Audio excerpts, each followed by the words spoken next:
수급으로 시장 분석해 보겠습니다. 김우식의 수급앤타픽 SK증권 영업부 PIB센터 김우식 차장 화상 연결되어 있습니다. 김 차장님. 네, 안녕하십니까. 네, 안녕하세요. 오늘 수급 포인트 어디 있습니까?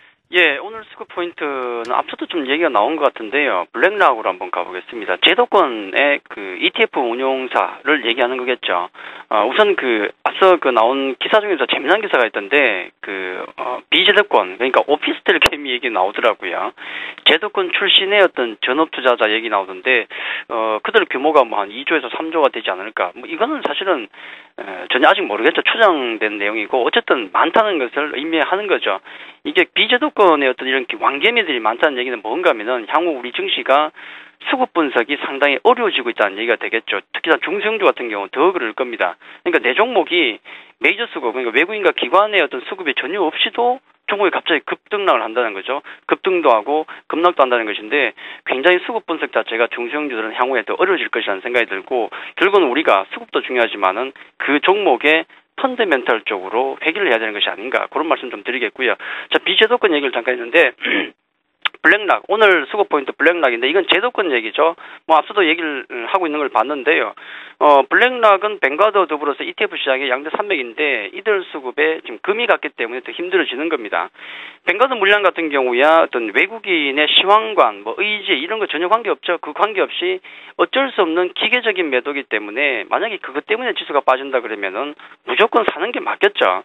하지만 좀 문제가 되는 게 기존에 받아줄 것으로 봤던 어떤 블랙락의 물량 같은 경우 여기서 환매가 나오면서 상당히 좀 더 빠지고 있는데 블랙락 같은 경우는 이거는 기계적인 게 아니라 분명히 외국인의 의지가 담긴 것이기 때문에 우리가 부담스러워하는 겁니다. 그 주 원인이 되는 게 당연히 최근에 나오고 있는 미국 증시, 일본 증시의 강세가 되겠죠. 유로가 약세, 달러의 강세, 또 엔화의 약세. 자, 이런 환율 구도 같은 경우가 우리에겐 상당히 불리하게 작용하기 때문에 의지로 돈이 빠져나가는 것이고요. 또 일본 증시가 승승장구하면서 돈이 들어가는 것도 역시 반대의 그 이유가 되겠죠. 결론적으로 제가 말씀드리고 싶은 것은 환율 때문이든 아니면은 뭐 다른 이유 때문이든 일단 외국인의 의지가 담겨 있는 매도가 나온다는 것은 상당히 우리에게 부담이죠. 뱅가드는 좀 무시할 수 있겠지만은 이건 사실 무시하기 힘들죠. 그래서 분명히 악재가 되고 있는데 하지만 마냥 악재만 있는 것은 아닙니다. 아까 뱅가드 말씀드렸지만은 한 4월 초 정도가 지나가게 되면은 일단 뱅가드 물량은 자동으로 절반 정도가 소진된다는 점. 자, 우리가 이제 팔아야 될 게 아직도 한 3분의 2가 남았다는가 하고, 그 다음에 한 절반 정도밖에 안 남았더라는 거하고 분명히 느낌이 틀리죠. 해서 4월장을 조금 기대를 하는 것이고, 또 급한 불이었던 환율 같은 경우도 어느 정도 약간 무뎌지고 있죠. 자, 이런 부분들이 분명히 우리에게 위안이다 그렇게 봐야 되겠고요.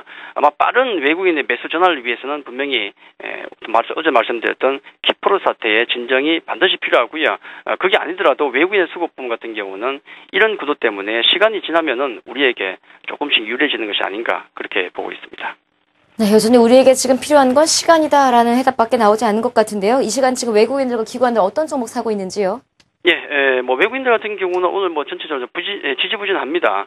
좀 아쉬운 게 역시 현물 같은 경우는 여전히 약하고요. 더구나 어제 선물이 좀 강하게 매수가 들어왔는데 거기에 대한 연속성도 안 보이죠. 오늘은 오히려 또 선물 좀 매도가 나오니까 좀 아쉬운 부분이고, 다만 업종을 놓고 보면은 특징적인 게 화학, 금융, 서비스, 전기, 가스 등에서는 지금 매도가 나오지만은 전기전자 쪽에 강한 매수가 좀 들어오고 있죠. 삼성전자는 아닌 것 같고.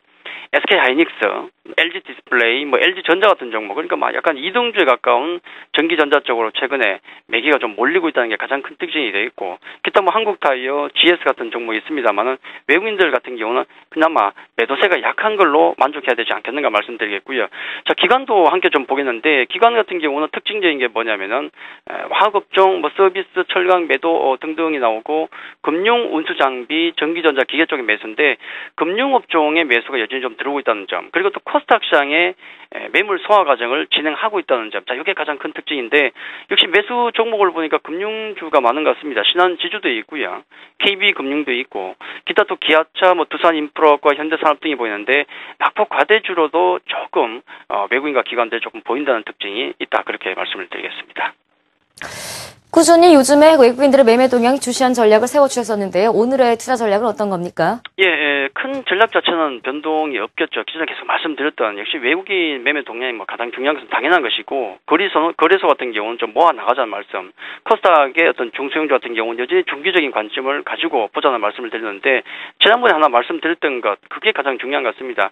제가 61선 이동평균선을 보여드리면서 지금의 구간은 분명히 비추세 구간이라고 말씀드렸죠. 여기서 가장 중요한 게 절대로 1비1비하면 안 된다 말씀을 드렸는데 분명히 장은 계속 왔다 갔다 하는 흐름을 보일 겁니다. 그렇기 때문에 거래소 올라가면은 거래소를 사고 싶고 코스닥이 올라가면 또 코스닥에 사고 싶은 게 사람의 마음인데 그렇게 하지 마시고 사고 싶은 종목이 있으면은 반드시 밀릴 때 그때만 좀 모아 나가는 게 맞지 않을까 그렇게 말씀을 드리겠습니다.